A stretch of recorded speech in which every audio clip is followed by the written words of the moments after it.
तो वर्ल्ड कैसे हो सारे। मैं अमन स्वागत करता हूं आप सबों का मैट टू के इस प्लेलिस्ट में। ठीक है जी, तो फिर चलिए शुरू करते हैं अपने आज का कार्यक्रम।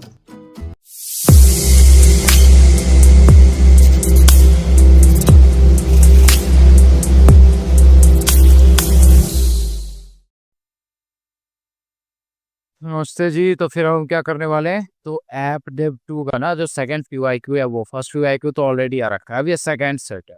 और इसके हम जो भी क्वेश्चन है रिलेटेड एक्सेट्रा एक्सेट्रा वो सारे के सारे क्वेश्चन देखेंगे।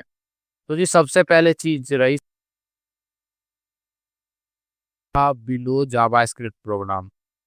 नीचे जो प्रोग्राम दिया गया है, बिल्कुल कंसीडर करेंगे हम। तो प्रोग्राम में यह लिखा है, आप देख पाओगे तो जी प्रोग्राम में लिखा है फर्स्ट मेन सॉरी फंक्शन को मेन लिखा है यहाँ पे। काउंट जीरो दे रखा है, ठीक है। काउंट क्या है, जीरो, एक वेरिएबल है, फंक्शन मेन है। और इंक्रीमेंट एक फंक्शन है जिसमें गौर करना, जब आप आर्गुमेंट लेते हो, आर्गुमेंट इसने नंबर लिया है और बाय डिफॉल्ट इसने क्या बोला है, अगर आप इसमें कुछ पास करोगे फिर तो ठीक है। जैसे आप कॉल करोगे इंक्रीमेंट, ठीक है, जैसे यहाँ पे करा है, बिना किसी आर्गुमेंट के कॉल कर दिया। बट भाई ये तो एक आर्गुमेंट ले रहा है ना, नम करके जो आर्गुमेंट है वो इसको मतलब ये उसको, तो ये नाम नाम के आर्गुमेंट को ले रहा है बस। बट फिर आप बोलोगे फिर ये इक्वल टू क्यों दे दिया, ये आप डिफॉल्ट दे देते हो। फॉर एग्जांपल एक वक्त के लिए भूल जाओ काउंट वाला कुछ लिखा है, ऐसा समझो यहाँ पे 5 लिखा होता तो क्या होता, तो ये होता कि अगर आप इसको ब्लैंक कॉल करते, जैसे इंक्रीमेंट फंक्शन वो ब्लैंक कॉल करा गया है, अगर आप इसको ब्लैंक को कॉल करते हो तो उस केस में आपका क्या होता जी, उस केस में ये जो आपने 5 दिया है ना, नम को 5 करके वो काउंट में ऐड कर देता।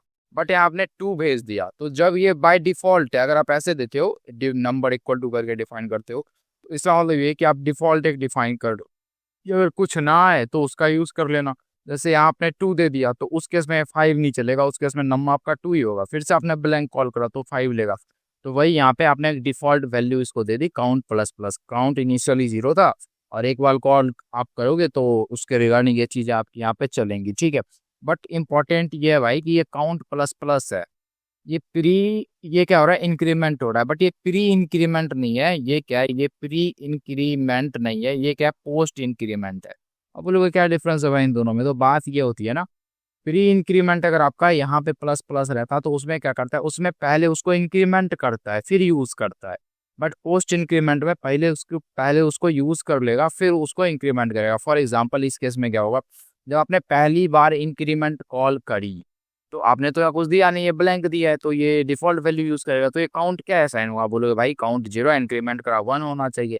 बिल्कुल भी नहीं, 1 नहीं होगा यहाँ पे, ये काउंट 0 ही रहेगा। आप बोलोगे ऐसा क्यों, क्योंकि भाई ये पोस्ट इंक्रीमेंट है, जब यूज करने के बाद ये इंक्रीमेंट होगा। देखो आपने इसको एक बार यहाँ यूज कर लिया और फिर उसके बाद ये इंक्रीमेंट हो जाएगा, बट इनिशियली तो ये 0 ही रहेगा ना। आप यहाँ क्या क्या कर रहे हो, count equal to count plus num कर रहे हो जी, ठीक है। नम आपने क्या दिया बाय डिफॉल्ट, काउंट, ये तो 0 होगा और काउंट तो 0 है ही, तो 0 प्लस 0 क्या आएगा, 0 आएगा। डेट्स वाई ये आपका यहाँ पे 0 दे देगा। आई होप आप समझ गए होंगे। वही सपोज कर लो अगर पहले रहता ना, मतलब पहले प्लस प्लस रहता ना, प्री इंक्रीमेंट रहता, तो ये 1 हो जाता। मतलब मुद्दा ये है कि अगर पहले प्लस प्लस है तो पहले उसको बढ़ाएगा फिर जो आपको यूज करना है करोगे। बट अगर बाद में प्लस प्लस है तो उस केस में क्या होगा कि पहले उसको यूज करोगे फिर इंक्रीमेंट करोगे। जैसे पहले हमने इसको यहाँ पे असाइन कर दिया, फिर बाद में वो इंक्रीमेंट हो गया होगा। आफ्टर ये दूसरा, इसका आपने 2 पास कर दिया तो नम की जगह पे 2 आ जाएगा। यहाँ काउंट वगैरह का कोई काम नहीं है, तो यहाँ पे नम असाइन हो जाएगा। तो 0 प्लस 2 क्या होगा, 2। तो यहाँ पे इसका आपका क्या हो जाएगा, by the way just pardon me, एक चीज, हाँ एक चीज मैं बता दूं, यहाँ पे क्या हो जाएगा कि देखो यहाँ पे पहले स्टेप में, इस स्टेप में तो ये 0 था, आपने यूज करा तो उस वक्त 0 था, फिर ये इंक्रीमेंट हो गया। तो भाई अब ये इंक्रीमेंट होके 1 हो चुका है, ठीक है। देर आफ्टर आपने 2 को यहाँ भेजा, नम इक्वल टू 2, वो क्या कर रहा है, काउंट में जो नम दे रहे हो उसको ऐड कर रहा है। तो काउंट यहाँ क्या है, 1 है, 1 प्लस 2 क्या होगा, 3 होगा। फिर से आपने इंक्रीमेंट को कॉल करा, तो अब आपका काउंट जो है वो क्या हो चुका है, काउंट 3 हो चुका है। पहले 0 था फिर 1 हुआ, अब 3 हो गया है यहाँ पे। तो ये आपका 3 हो गया। फिर से आपने इसको यहाँ पे कॉल करा, तो जब आप इसको फिर से कॉल करोगे तो उस केस में क्या होगा, ब्लैंक कॉल कराया आपने, तो काउंट प्लस प्लस, तो काउंट प्लस प्लस में भी अकाउंट 3 से भर के 4 नहीं होगा, अभी ये अकाउंट 3 रहेगा, इसमें 3 ही जुटेगा। तो 3 प्लस 3 क्या होता है, 3 प्लस 3 6 हो जाता है। देयर आफ्टर यहाँ तो काउंट आपका 3 हो गया था। देयर आफ्टर जब आप इसको कंसोल कराओगे ना, यहाँ पे इस पर्टिकुलर काउंट को जब आप इसको कंसोल कराओगे तो ये क्या कंसोल करेगा जी, तो ये 4 कंसोल करेगा आपका, ठीक है। अब बोलोगे ऐसा क्यों, क्योंकि सबसे पहली बात तो ये रही कि आप इसको कंसोल करा ले रहे हो यहाँ पे जनरल टर्म में बताऊँ तो काउंट इसी के अंदर है। तो भाई यहाँ आपने यूज कर लिया फिर ये इंक्रीमेंट हो जाता है। यहाँ तक तो 3 था बट यूज तो हो गया ना इसके अंदर, ये इंक्रीमेंट वाला फंक्शन चल गया। तो अब आप काउंट को प्रिंट कराओगे तो वो क्या देगा, 4 देगा। फॉर एग्जाम्पल यहाँ देखो मैंने आपके लिए ये जो भी कोड्स दे रखी है वो सब की सब मैंने आप कोड लिख रखी है। एंड देयर आफ्टर इस पर्टिकुलर कोड को मैंने लाइक ये जो कोड वाली फाइल ना जेएस वाली, उसको मैंने यहाँ स्क्रिप्ट टैग के थ्रू कनेक्ट कर रखा है। मैं अब करता हूँ गो लाइव। मैं अब लाइव जाता हूँ, मैं खोल भी दिखाता हूँ आपको कैसे काम कर रहा है। ये देखो मैं जाता हूँ इसके कंसोल में और कंसोल में देखते हैं क्या क्या आ रहा है। कंसोल में उसने 7 दिया, ठीक है। उसने 7 दिया, क्यों, जस्ट पार्डन मी सॉरी। तो इसने कंसोल में 7 क्यों दिया, क्योंकि भाई यहाँ पे तो 3 + 3 क्या हो चुका था, 6 हो चुका था, ठीक है। उसके बाद वो इंक्रीमेंट कराओगा, डेट्स जब आप कंसोल कराओगे तो 7 हो जाएगा। डेट्स द रीजन क्यों उसने वहाँ पे 7 दिया और ये वाली आउटपुट आपकी सही है। आई होप ये क्वेश्चन समझ जाओ। कुछ नहीं है भाई, बस ये बाय डिफॉल्ट कुछ दे रहे हो और प्री इंक्रीमेंट पोस्ट इंक्रीमेंट के बीच का डिफरेंस देख लो, बस हो गया, ठीक है। फॉर एग्जाम्पल अगर मैं दूसरों सपोज करो मैं बोलता हूँ यहाँ पे कॉन्स्ट x = 10, ठीक है, ठीक है जी। एंड वेटा एंड देयर आफ्टर मैंने यहाँ पे क्या बोला, मैंने oh God let me clean this.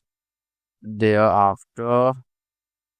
After मैंने इसको 10 बोला है। 10 बोलने के बाद यहाँ पे अभी देखो क्या होगा। मैंने इसको 10 बोला है, मैं इसको बोलता हूँ console.log, ठीक है। एंड मैं इसको बोलता हूँ ++x, ठीक है। मतलब मैंने प्री इंक्रीमेंट करा है बट उससे पहले पोस्ट इंक्रीमेंट का मैं दिखाता हूँ। मैं बोलता हूँ console.log और मैं बोलता हूँ x++। आई होप इसके अंदर काम करे। और फिर मैं सिर्फ प्लेन x को यहाँ पे प्रिंट करता हूँ। प्लेन एक्स को मैंने प्रिंट करा और इन सब को मैंने अब रन कर लिया, ठीक है। तो फिर अनएक्सपेक्टेड टोकन डॉट, अच्छा यार डॉट रह गया ना वहाँ पे, वेट, console.log होता है ना, console.log होता है ये। अब क्या इशू है, एक्सपेक्टेड टोकन डॉट करके दिखा तो आप यहाँ बहुत इजीली गौर कर पाओगे। यहाँ मैंने कंसोल लिखा कॉन्स्ट लिखा था, डेट्स वाई इशू था। देखो इनिशियली एक्स क्या है 10, ठीक है। फिर मैंने उसका इंक्रीमेंट करा, ठीक है। इंक्रीमेंट जब मैं कर रहा हूँ मैंने इसको कंसोल करा यहाँ पे, तो मैंने x++ करा है बट ये x++ पहले x को 10 ही एज अ 10 ही प्रिंट करेगा। डेट्स से मुझे यहाँ 10 मिल रहा है। देन आफ्टर मैंने प्लेन x को प्रिंट करा। तो ये पोस्ट इंक्रीमेंट का यही है कि पहले ये जो जो आपका x है ये उसी को यूज करेगा, यूज करने के बाद इंक्रीमेंट करता है। फिर देखो मैंने यहाँ प्लेन x को प्रिंट करा तो उसने यहाँ पे 11 दिया मुझे और अब तो 11 हो चुका है। देयर आफ्टर अब इसमें गौर करना, इसमें मैंने ++x दिया है। तो इसके अकॉर्डिंग तो आप बोलोगे यहाँ पोस्ट इंक्रीमेंट था तो 10 ही दिया था, यहाँ भी वही होना चाहिए, पहले यूज होगा फिर इंक्रीमेंट होगा। बिल्कुल भी नहीं, यहाँ पे प्री इंक्रीमेंट होता है, पहले बढ़ेगा फिर यूज करोगे आप। तो यहाँ पे क्या हुआ, यहाँ तक तो 11 हो चुका था। फिर मैंने जैसे इसको यहाँ पे करा, इसने आप यहाँ पे 12 दे दिया, देख लो इसने यहाँ पे 12 दे दिया। तो जाहिर सी बात है ऐसे ही चीजें यहाँ पे हो रही होती हैं आपकी, ठीक है। आई होप आप समझ पाओगे मैं बोल क्या रहा हूँ। तो भाई इसी कंसेप्ट के ऊपर ये पूरा बेस्ड था। तो क्वेश्चन नंबर 7 सॉरी आंसर जो है इसका 7 हो गया। आफ्टर नेक्स्ट पे चलते हैं। नेक्स्ट में बोला एक जावास्क्रिप्ट का कोड है, consider the below view component, बिल्कुल। एंड देयर आफ्टर यहाँ पे एक टेम्पलेट है, एज यू नो कंपोनेंट जैसा हम व्यू में बनाते हैं, ठीक है। और इसमें एक मैसेज आ रहा है डायनेमिकली और उसको हमने यहाँ दिखा रखा है डबल मुस्टैक सिंटैक्स के अंदर। देयर आफ्टर यहाँ पे एक बटन है, उसके ऊपर आपने एक इवेंट लगा रखा है। जब मैं क्लिक करूंगा तो ये अपडेट मैसेज कॉल हो जाएगा और इसका बटन का क्या नाम है, चेंज बटन। फिर जेएस की चीज़ आपने डिफाइन करी है जैसा कि हम व्यू के कंपोनेंट में करते हैं। डाटा में मैसेज आपने हेलो बोला और मेथड में अपडेट मैसेज आपने दिया। तो अपडेट मैसेज किसके ऊपर ये मेथड कॉल होगा, ये चेंज मैसेज क्लिक करेंगे तब जैसे ही क्लिक करोगे ये कॉल होगा। और आप बोल रहे हो भाई कि दिस डॉट मैसेज में क्या करो, अगर this dot message equal to hello है, ठीक है, तो उसको वर्ल्ड कर दो वरना हेलो ही रहने दो। मतलब अगर ये मैसेज के अंदर हेलो है, जो कि हेलो है एग्जैक्टली, रिटर्नरी ऑपरेटर का क्या होता है, पहले आप एक्सप्रेशन लिखते हो, ठीक है, फिर क्वेश्चन मार्क, अगर ट्रू हुआ तो क्या, फॉल्स हुआ तो क्या। तो अगर ये कंडीशन ट्रू होती है कि ये जो एक्सप्रेशन आपका है कि ये मैसेज इक्वल टू हेलो है, अगर ये ट्रू होती है तो ये वाला पार्ट चलता है, एल्स ये चलता है। तो ये तो ट्रू है एग्जैक्टली, यहाँ मैसेज हेलो है तो क्या प्रिंट होगा, तो लाइक इस मैसेज में क्या जाके स्टोर कर दोगे आप, वर्ल्ड जाके स्टोर कर दोगे। बट ये फॉल्स हो जाता है किसी तरह मान लो, तो अगर ये फॉल्स हो जाता तब हेलो का हेलो ही रहने देते हम उसको, ठीक है। डेट्स वाई बोला गया क्या डिस्प्ले होगा जब चेंज मैसेज क्लिक करोगे, तो भाई इनिशियली तो ये हेलो था, बट यहाँ पे कंडीशन चेक करके मैसेज में यहाँ पे वर्ल्ड नाम की टेक्स्ट स्टोर करवा दी, डेट्स वाई ये यहाँ पे क्या प्रिंट करेगा, वर्ल्ड प्रिंट कर देगा इंस्टेड ऑफ हेलो, ठीक है। तो इंस्टेड ऑफ हेलो ये क्या प्रिंट कर देगा जी, ये वर्ल्ड आपका यहाँ पे प्रिंट कर देगा। आई होप आप समझ पा रहे हो मैं बोल कह रहा हूँ कि क्यों इसने वर्ल्ड प्रिंट करा। मैसेज चेंज हुआ, यहाँ पे हमने मैसेज को प्रिंट कर रखा है पी में, ठीक है। पहले मैसेज हेलो था, फिर जैसे अब अपडेट वाला क्लिक करोगे हेलो से वर्ल्ड हो जाएगा, डेट्स वाई इसने हेलो सॉरी से वर्ल्ड टेक्स्ट प्रिंट करा। देन आपका consider the below JavaScript program, बिल्कुल कंसीडर करा जाएगा। एक एसिंक फंक्शन है जिसका नाम है एसिंक फंक और ट्राई और कैच ब्लॉक है। इसके अंदर आपने दिया है कॉन्स्ट रिजल्ट वन में आपने स्टोर करा है प्रॉमिस को आपने रिजॉल्व डायरेक्ट करवा दिया, ठीक है, प्रॉमिस डॉट रिजॉल्व और स्टार्ट कर दिया, ठीक है। फिर आपने इसके रिजल्ट को प्रिंट करा, फिर ये लिया आपने और यहाँ पे इसको देखो दोनों में अवेट लगाए तो देख लेना आप एसिंक्रोनस है दोनों, और इसमें हमने रिजॉल्व रिजल्ट दोनों दिया और इसने बोला भाई 100 मतलब देखो 1000 माइक्रो सेकेंड मिनी सेकेंड जो बोलते हैं उसका 1 सेकेंड होता है, उसका 1/10 पार्ट, मतलब आई मीन टू से 1 मिनी सेकेंड आप बोलो 1/10 बोलो ना, 1/10 सेकेंड। तो बोला उसमें ये रिजेक्ट एरर वाला चलाना, अरे ठीक है चलाऊंगा, रिजेक्ट कर देगा ये, ठीक है। और रिजल्ट को आप प्रिंट करा ले रहे हो तो रिजल्ट में क्या स्टोर होगा, जो रिजेक्ट मैसेज करके जो है ये। और गौर करना इंपॉर्टेंट बता रहा हूँ मैं, यहाँ पे डायरेक्ट आपने प्रॉमिस को रिजॉल्व करा है, डेट्स वाई यहाँ को इससे पहले न्यू कीवर्ड हमने यूज नहीं करा, बट यहाँ पे हमने न्यू कीवर्ड यूज करा है क्योंकि हमने इसका ऑब्जेक्ट बनाया, इसमें ये callback function resolve reject pass करी, डेट्स वाई, ठीक है। देर आफ्टर कैच ब्लॉक है वो एरर को कैट करेगा, कॉच आई मीन से कैच करेगा, देर आफ्टर एट लास्ट आपका वो जो एंड है ना, जो आपने एंड दे रखा है वो चल जाएगा जी कि रिटर्न कर दो, एंड नाम की जो टेक्स्ट है उसको बेझिझक आप रिटर्न करो। तो बात ये आई कि यहाँ पे होगा क्या, देखो जी सबसे पहली बात तो आपका ये नीचे आते नीचे यहाँ बोला एसिंग फंक्शन, मतलब ये जो फंक्शन है इसमें कॉल करो देन, क्यों देन कॉल करो, क्योंकि इसके अंदर मल्टीपल एसिंग चीज़ हो रही है और ये फंक्शन भी एसिंग है एज यू नो। अगर मैं किसी फंक्शन को एसिंक बनाता हूँ, मैं एग्जांपल देता हूँ, मैंने बोला एसिंक, ठीक है, मैं किसी फंक्शन को एसिंक बनाता हूँ, एसिंक फंक्शन वाई, और मैंने इसको ऐसा कुछ कर दिया यहाँ पे कि भाई कंसोल डॉट लॉग कर देना, जो कर देना कि दिस इज, मैं कुछ डाल देता हूँ like random this is async, ठीक है। तो एसिंक आपका कैसे क्या काम करता है, तो इसमें क्या होगा कि सपोज कर लो मैंने इसको प्रिंट कराया कंसोल डॉट लॉग, ठीक है, मैंने इस मैसेज को प्रिंट कराया वाई को, मतलब मैंने इस फंक्शन को प्रिंट कराया वाई जो फंक्शन है जो कि एसिंक है, मैंने एंटर करा तो ये क्या बोलता है भाई, ये इसने इसको ऐसे प्रिंट कर दिया, बट मैं अगर इसको कॉल करूं यहाँ पे एक वक्त के लिए मानते हैं मैंने इसको कॉल करा, फिर उसने बोला कि प्रॉमिस, देखो दिस इज एसिंक तो प्रिंट करा फैक्ट है, बट उसके साथ उसने एक प्रॉमिस भी रिटर्न करा है कि फुलफिल हो चुका है आपका ये प्रॉमिस। तो मुद्दा ये है कि जैसे ही आप किसी फंक्शन के सामने देखो, एक तो ये आपका है कि ये प्रॉमिस रिटर्न करेगा, ठीक है, आप रिजॉल्व करोगे रिजॉल्व, रिजेक्ट करोगे रिजेक्ट, बट आप किसी फंक्शन के आगे में एसिंक लगा देते हो ना तो वो भी एक प्रॉमिस ही रिटर्न कर रहा होता है। ये एसिंक फंक्शन था, इसको मैंने कॉल कराया और उसको कंसोल करा कि क्या दे रहा है। सबसे पहले तो जो अपन लोग प्रिंट करा रहे थे यहाँ पे दिस इज एसिंक वो दिया, देर आफ्टर उसने यहाँ पे एक प्रॉमिस दे दी, ठीक है, प्रॉमिस दे दी, और प्रॉमिस का जो स्टेट है वो आई मीन टू से यहाँ पे जो दे रखा है, जो दे रखा है कि प्रॉमिस आपकी फुलफिल हो चुकी है वो दे दिया। हमेशा याद रखना जैसे ये सिंक लिखते हो वो फंक्शन वो पर्टिकुलर फंक्शन प्रॉमिस रिटर्न करता है, ठीक है, जाहिर सी बात है जो मैंने अभी जस्ट आपको एक्सप्लेन कर दी। एंड इसके बाद क्या, तो इसके बाद क्या जी, बात ऐसे यहाँ पे कि आपने इसको कॉल करा एसिंक फंक्शन, उसके बाद आपने इसके ऊपर देन कॉल करा, फिर रिजल्ट में कंसोल डॉट लॉग जो है वो आपने कर लिया रिजल्ट को। तो भाई बात यह है, ठीक है, रिजल्ट को कंसोल डॉट लॉग कर लेंगे, यहाँ पे एंड वगैरह रिटर्न कर रहा है तो यही होगा यहाँ पे जनरली। बट इस फंक्शन को जब हम कॉल करेंगे तो जी इस फंक्शन में हम क्या यूज कर रहे हैं, क्या क्या ये कर रहा है, सबसे पहले ये दो कंसोल करा ले रहा है, क्या चाहेगा तो ये कराएगा, और ये लास्ट एंड रिटर्न कर रहा है तो एंड तो वहाँ कंसोल होगा। सबसे पहले ये आपका, ठीक है, रिजल्ट वन में क्या है आपका जी, तो रिजल्ट वन को आपने यहाँ पे क्या करा, कंसोल करा रिजल्ट वन को, रिजल्ट वन तो आई मीन से रिजॉल्व हो गया सक्सेसफुली, तो ये क्या प्रिंट करेगा, ये आपका स्टार्ट प्रिंट करेगा। फिर भाई यहाँ पे आपने इसको रिजेक्ट कर दिया है, आपने इसमें मैसेज क्या दिया, एरर दिया, एग्जैक्टली आपने एरर दिया। जैसे ही ये एरर मैसेज आया वैसे ही आपका क्या होगा, एरर मैसेज आने के बाद जस्ट ये जो 1/10 मिली सेकेंड है आपका, यहाँ पे ये जो आपने एरर करके दिया है कैच ब्लॉक कॉल होगा। और कैच ब्लॉक में ये देखो यहाँ कंसोल ये रह जाएगा, मतलब जैसे ही आपने रिजेक्ट कर दिया तो वो इस लाइन पे भी इवन नहीं आता, डायरेक्ट कैच ब्लॉक पे जाता है। इसके नीचे कितनी भी लाइन हो सबको इग्नोर करके सीधे कैच ब्लॉक। इससे आपने बोला कॉट लिखो, जो एरर में मैसेज दिया हमने, एरर में हमने क्या मैसेज दिया रिजेक्ट के अंदर एरर, तो ये क्या देगा, ये लिखेगा कॉट and thereafter I mean to say यहाँ पे जो एरर मैसेज आपने जो एरर एरर करके जो आपने यहाँ पे प्रिंट करा है वो दे देगा आपका यहाँ पे, ठीक है। तो लाइक डेट्स वाई ये जो एट लास्ट फिर आपका ये जो फंक्शन कॉल कर ले रहे हो ये एंड नाम का आई मीन से स्ट्रिंग रिटर्न कर रहा है, तो वो भी आएगा। तो ये बिल्कुल सही है, स्टार्ट कॉट एंड और एट लास्ट में एंड, तो यही यहाँ पे प्रिंट होगा। आई होप आप समझ पा रहे हो कैसे क्या हम इसमें कर रहे थे, ठीक है। ये रिजॉल्व करा तो स्टार्ट करा, जैसे यहाँ रिजेक्ट करा हमने तो ये कैच ब्लॉक के अंदर गया। और इस मतलब कैच ब्लॉक का जो पैरामीटर होता है एरर, इसमें क्या आता है, इसमें वही आएगा जो एज ए मैसेज आप यहाँ पे पास करते हो रिजेक्ट के थ्रू, ठीक है। तो यही चीज़ें इसके अंदर आ जाएंगी, जाहिर सी बात है। और जब यही चीज़ें आ जाएंगी तो वो यहाँ पे इसको कंसोल करा लेगा और एट लास्ट यहाँ पे एंड वगैरह आ जाएगा आपका, ठीक है जी। एंड तो आएगा ही, क्योंकि जैसे ही अगर ये कुछ नहीं होता, ये ट्राई ब्लॉक कुछ नहीं होता मान के चलो, फिर भी तो आपने रिटर्न नाम का ये जो कॉल करा है ये तो होना ही था, ये तो आता ही आता, डेट्स वाई आपका सही है, ठीक है।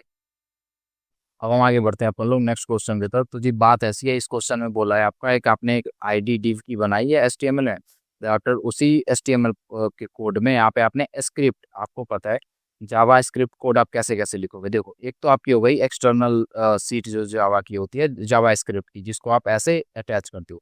दूसरा क्या तरीका है जावा स्क्रिप्ट लिखने का, बिल्कुल दूसरा तरीका आपका ये रहा कि आप स्क्रिप्ट टैग का यूज़ करो, ठीक है। आप लिखो स्क्रिप्ट, ठीक है जी। एंड जब आप स्क्रिप्ट टैग लिखोगे, स्क्रिप्ट, ठीक है, स्क्रिप्ट टैग आपने लिखा तो इसके अंदर आप जावा लिख दो, जावा स्क्रिप्ट लिख दो, जैसे आप सीएसएस वगैरह में कर दो वैसे ही। तो डेट्स यहाँ पे सबसे पहले क्या लिखा है, अगर मैं आपको दिखाऊं तो यहाँ पे लिखा है जी कि ये ऐप है, देर आफ्टर इसके अंदर जावा स्क्रिप्ट की कोड व्यू, और व्यू में भी अब इंपॉर्टेंट चीज़ें स्टार्ट होती है जो भी मैंने आपको पढ़ा रखा है, लाइक आई मीन से लाइफ साइकिल हुक्स वगैरह के सब्जेक्ट में। यहाँ पे डाटा है, डाटा में हेलो है, ठीक है, बिल्कुल हेलो है जी, ठीक। एंड आई होप आपको ये हुक्स वगैरह याद होगा कैसे क्या काम करते हैं लाइफ साइकिल हुक्स। पहले आप क्या करते हो, मैं रिवाइज करवा देता हूँ। पहले आप बनाते हो एक मेरे कहने का मतलब व्यू इंस्टेंस, तो वो इनिट करता है इवेंट और लाइफ साइकिल, वो लाइफ साइकिल जैसे आप बनाते हो इस इंस्टेंस को तो लाइफ साइकिल स्टार्ट होती है। सबसे पहला हुक चलता है बिफोर क्रिएट। भाई इस हुक में ना इवेंट चीजें इनिशियलाइज भी नहीं हो रही होती हैं, डाटा वगैरह कुछ नहीं होता, देयर आफ्टर चीजें इनिशियलाइज होती है, रिएक्टिविटी यहाँ जाके इंट्रोड्यूस होती है, फिर क्रिएटेड चलता है। जब क्रिएटेड चलता है तब ये डिप्लॉयड वगैरह का ऑप्शन है, तो ये माउंट वगैरह करेगा। अगर सारी चीजें ठीक रही तो कंपाइल वम्पाइल करके, नहीं तो ये आउटर एचटीएमएल के टेम्पलेट खुलेगा, वरना वो जो रेंडर फंक्शन कर रहे हो उसको। फिर बिफोर माउंट चलता है, अभी तक माउंट नहीं हुआ है, यहाँ बस क्रिएट हुआ है, फिर बिफोर माउंट चलेगा जी। और बिफोर माउंट में ये जो एलिमेंट वगैरह है उसको आप रिप्लेस कर देते हो जिससे आपने माउंट करा, फिर माउंटेड चलता है, ठीक है। तो ऐसी ये जो भी चीज़ें थी, लाइक जो भी मैंने अभी तक आपको एक्सप्लेन करा है वही सारी की सारी। तो सबसे पहला जो यहाँ दे रखा है, यहाँ बिफोर क्रिएट चला, ठीक है, बिफोर क्रिएट चला, आपने बोला बिफोर क्रिएट, क्रिएट होने से पहले ही मैसेज यहाँ पे प्रिंट कर देना, ठीक है जी। फिर आपने मैसेज में बिफोर क्रिएट असाइन कर दिया, ठीक है। मैसेज इनिशियली हेलो था, बट बिफोर क्रिएट होने से पहले आपने यहाँ पे बिफोर क्रिएट बोल दिया। ये ना मुद्दे की बात ये रही, समझना ही है क्या बिफोर क्रिएट चलेगा। भाई बिफोर क्रिएट जब होता है ना, देखो मैं दिखाता हूँ आपको फिर से यहाँ पे, ये क्या है बिफोर क्रिएट। बिफोर क्रिएट यहाँ तो इवेंट डाटा तक इनिशियलाइज मतलब नहीं होता है। अगर डाटा इनिशियलाइज ही नहीं है तो आप उसको कैसे एक्सेस कर पाओगे, तो ये यहाँ पे ब्लफ है, तो इसमें आप मत फंसना, ठीक है। तो बिफोर क्रिएट में तो चीजें इवेंट इनिशियलाइज ही नहीं हो रही होती है, तो आपने इस मैसेज को यहाँ पे एक्सेस कैसे कर लिया, तो ये इसमें मत फंसना, ऐसी चीजें कही आती है। आफ्टर माउंटेड चलेंगे, माउंटेड में आप बिल्कुल मैसेज को प्रिंट करा ले रहे हो यहाँ पे। तो माउंटेड जब होता है ना, जब माउंटेड हुक चलती है तब डाटा बिल्कुल रेडी होता है एक्सेस करने के लिए, ठीक है। और टेम्पलेट में जो भी मैसेज होगा वो आपने यहाँ पे प्रिंट करा ले रखा है। अगर माउंटेड चला तो मैसेज में पहले क्या था, हेलो था, हेलो में आपने, ये तो चलेगा नहीं जनरली, क्योंकि आप यहाँ एक्सेस कैसे करोगे।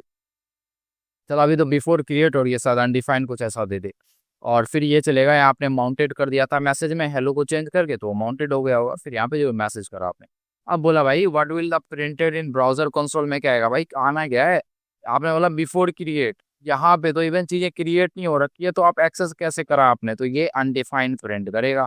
दैट ये क्या प्रिंट करेगा, माउंटेड। और जो माउंटेड है वो देखो यहाँ दे रखा है ना, लास्ट ऑप्शन बिल्कुल सही है।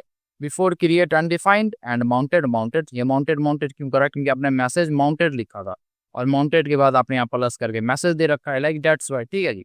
एंड देयर आफ्टर उसके बाद क्या आपका एक कोड है, और इस कोड में जावास्क्रिप्ट का कोड है। इस कोड में मैं जो वर्ड बोलूंगा ऑब्जेक्ट, एरे ऑफ ऑब्जेक्ट है, क्या है, एरे ऑफ ऑब्जेक्ट्स, ठीक है, एरे ऑफ ऑब्जेक्ट्स है ये। इस एरे में क्या है, मल्टीपल ऑब्जेक्ट्स है, एक ऑब्जेक्ट ये हुआ, दूसरा ऑब्जेक्ट ये हुआ, तीसरा ऑब्जेक्ट ये हुआ। तो इसमें तीन तीन ऑब्जेक्ट्स हैं आपके पास। एक की टाइटल इंटरसेप्शन है, रेटिंग ये है, आफ्टर टाइटल यहाँ पे आपका क्या दे रहा है, दूसरे में टाइटल इंटरस्टेलर है, रेटिंग वगैरह जो भी चीज़ है। देयर आफ्टर समरीज, समरीज में आप क्या कर रहे हो, मूवीज के ऊपर मैप कर रहे हो। And as you know map में आपका क्या होता है, एक एक एलिमेंट आपको, सपोज कर लो मेरे पास एक एरे है, मैं याद दिलाऊंगा आपको, एरे है उसमें 2 है 10 है, छोड़ो मैं डायरेक्ट करा के आपको दिखाता हूँ। सपोज कर लो मेरे पास एक एरे है, मैं एक एरे बना लेता हूँ, कॉन्स्ट एक्स इक्वल टू मैं बोल देता हूँ, मैंने एक एरे बनाया और मल्टीपल रैंडम एलिमेंट्स मैंने इसके अंदर डाल दिए। मल्टीपल का 56 ही तो आया है, 6 एंड देयर आफ्टर 6 एंड फिर उसके बाद and after let me just update this and ठीक है जी, ठीक है जी, सही है जी, एंड 90 है। एंड अब इसमें मैं क्या बोलता हूँ, मैं जी इसमें क्या करता हूँ, मैं बोलता हूँ एक्स डॉट मैप, ठीक है। और मैप क्या लेता है, कॉल बैक लेता है, जिसमें वैल्यू जो आपकी होती है वो आती है। वैल्यू में क्या आता है, एक एक करके एलिमेंट आएगा जिसके ऊपर आपने कॉल करा है। मैप को मैंने किसके ऊपर कॉल करा, तो उसके मैप के पहले जो पॉइंट है, पॉइंट के पहले क्या है, एक्स लिखा है मैंने, यहाँ देखो एक्स लिखा है, तो जाहिर सी बात है एक्स पे कॉल करा ना। तो जब मैं मैप चलाऊंगा तो इसमें एक एक करके यहाँ वैल्यू आ रही होगी और मैं उसको कंसोल कराता हूँ, कंसोल डॉट लॉग, ठीक है। और मैं यहाँ पे जो वैल आ रहा है ना उसको यहाँ पे दे देता हूँ, तो एक एक करके उसने सब प्रिंट कर दिया। 90, 26, 46 दो बार आया, डेट्स उसने दो लिख दिया यहाँ पे, और जो भी चाहिए थी आपकी यहाँ पे प्रिंट हो गई। तो बात क्या है यहाँ पे कि मैप आपका एक एक करके एलिमेंट निकाल निकाल के देता है, ठीक है। तो यहाँ पे जो आपका ये कोड दे रखा है, यहाँ क्या हो रहा है, यहाँ जो आपका ये कोड दे रखा है मूवी मैप, आप बोलोगे यार मूवी मैप में तो ये वैल्यू देता ना, यहाँ पे ऐसे हम वैल्यू या कोई एलिमेंट जो भी वेरिएबल लिखते हो लिखते, फिर हम उसको क्या करते हैं, हम उसको डॉट डॉट करके एक्सेस करते। बट यहाँ पे इसने इंस्टेड वो करने के डायरेक्ट डी स्ट्रक्चर ही कर दिया। देखो इसमें क्या आएगा, मैप में एक एक करके मूवीज से एक एक एलिमेंट निकल के इसमें आएंगे, पहले ये ऑब्जेक्ट आएगा फिर ये। तो फिर यहाँ एक आप क्या देते, सपोज कर लो ये नहीं दे रखा, तो आप यहाँ क्या देते, या वैल्यू लिखते या तो ELEMNET एलिमेंट लिखते।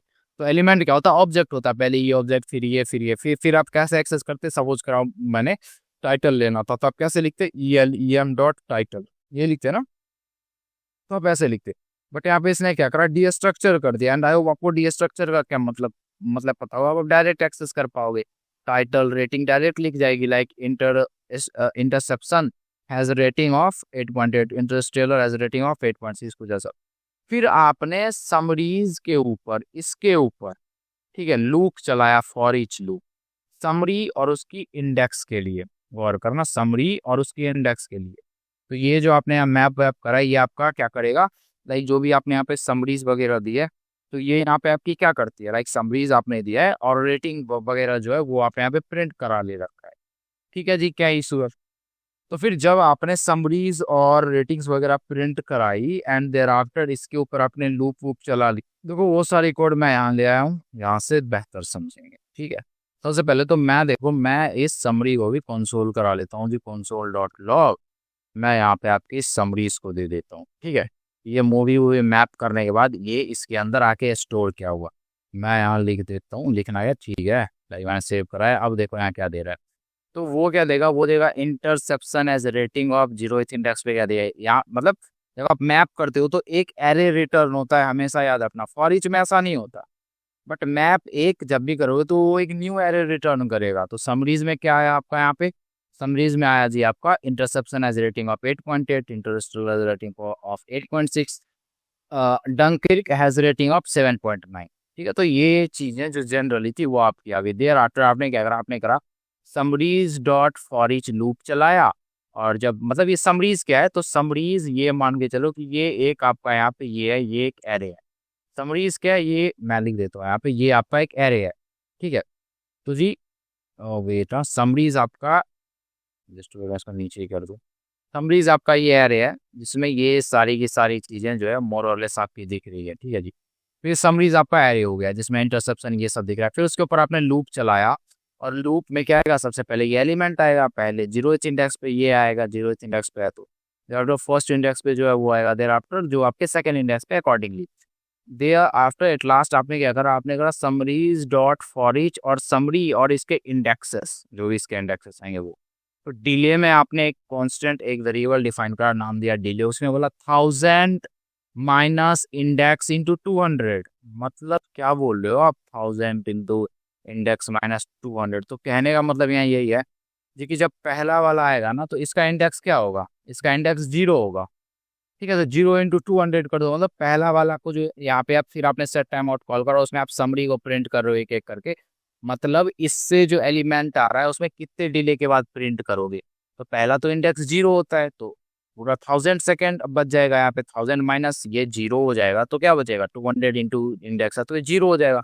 1000 माइनस 0 क्या होता है, 0 होता है। तो फिर ये 1000 सेकेंड डिले होगा, तो 1 सेकेंड के बाद आपका ये प्रिंट होगा, इंटरस्टेलर हैज रेटिंग ऑफ ये। देर आफ्टर फर्स्ट इंडेक्स, तो यहाँ पे इंडेक्स इंटू इंडेक्स आपका क्या होगा, फर्स्ट हो गया, इंडेक्स 0 वाला चल चुका है। तो 1 इंटू 200 मतलब 200 मिली सेकेंड के बाद दूसरा वाला प्रिंट होगा, इंटरस्टेलर हैज 8.6। आफ्टर ये सेकेंड इंडेक्स है, तो 2 इंटू 200 मतलब 400 मिली सेकेंड। तो जी 400 मिली सेकेंड के बाद ये आपकी समरी जो है वो प्रिंट होगी, ठीक है जी। तो ऐसे यहाँ पे चल रहा होता है। मैं इसको ये हटा दूँ यहाँ से, एंड दे आफ्टर अब मैं देखता हूँ ये आउटपुट दे क्या रहा है। इसने बोला देखो, मैं इसको रिफ्रेश करता हूँ, देखो ये 0 सेकंड के बाद ये मतलब चल जाएगा तुरंत। फिर ये 200 सेकंड लेगा, ये 400 सेकंड। मैं फिर से रिफ्रेश करके दिखाता हूँ, मिनी सेकंड ले रहा है, डेट्स वाई जल्दी हो जाएगा। तो गौर करना बस आप, देखो गौर करो, देखा क्या हुआ आपने, पहले टॉप वाला आया, फिर ये वेट मतलब रुक रुक के आएगी ये चीजें। और ये कैसे डिले कैसे करवा रहे हो, एज पर द इंडेक्सेस। मतलब इससे हमने एक आई मीन से एक लाइन बनाई, एक स्ट्रिंग बनाया हमने टाइटल रेटिंग देके, और फिर इसको हम यहाँ पे प्रिंट करवा रहे हैं as per index into 200 times जो उसका होगा मिनी सेकेंड उससे, ठीक है। तो अकॉर्डिंगली ये डिले वगैरह के बाद प्रिंट कर देगा। तो ऐसे ही चीजें चल रही होती है। तो आई होप आप अच्छे से समझ जाओगे। तो ये क्या प्रिंट करेगा, सबसे पहले प्रिंट करेगा डंकिर्क ऑफ 7.9। अब बोलोगे यार क्या चल रहा है ये, बट ये जो डंकिर्क है ये तो लास्ट की चीज है ना, 7.9 ये लास्ट का है ना, तो इसको तो पहले करना चाहिए था। तो ये लास्ट में ये उसने इसको इनिशियली क्यों करा प्रिंट, बहुत बड़ी चीज है भाई, इनिशियली क्यों करा प्रिंट।